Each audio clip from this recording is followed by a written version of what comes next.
Meryl's worked at this Pentref-Oilas care home for nearly 35 years. In that time, she's seen a lot of change. The challenges are getting harder and harder. We're a typical care home, independently owned in a rural area in Pentref-Oilas. With claims the sector's heading for crisis, how worried is Meryl for its future? Well, it's been coming for a long time. There's no planning at all.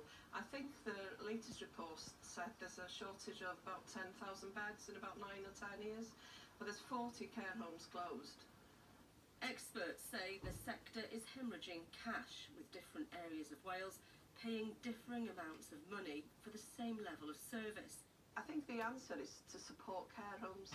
You know, there's good quality care homes throughout Wales, but we're not being supported. Instead of any other business, then they would decide what fees to charge. We can't do that. Our hands are tied.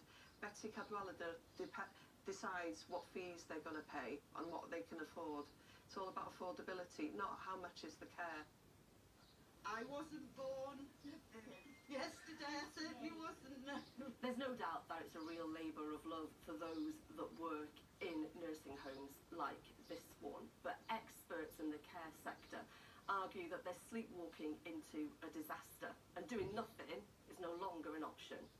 People are living for longer, so the number of people over the age of 85 is predicted to double in the next 20 years, and we need provision to meet those demographic changes, and that provision at the moment isn't there, and there's no planning for it. What we want to see is a joined-up approach with the local authorities and the health board.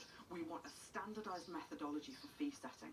Age Cymru has also raised concerns about these funding shortfalls and the impact it has on families.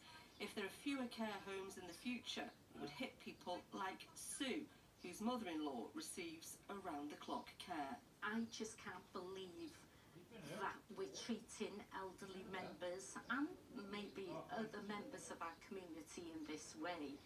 Someone like Ina, she worked from the age of 16 until she was 85 years old. Surely they deserve the best care possible within their community. As ever, the decisions come down to money. It's going to take people to get around the table to try and make changes to ensure that this doesn't get kicked into the long grass. Joanne Gallagher, ITV News, Pentref-Oilas.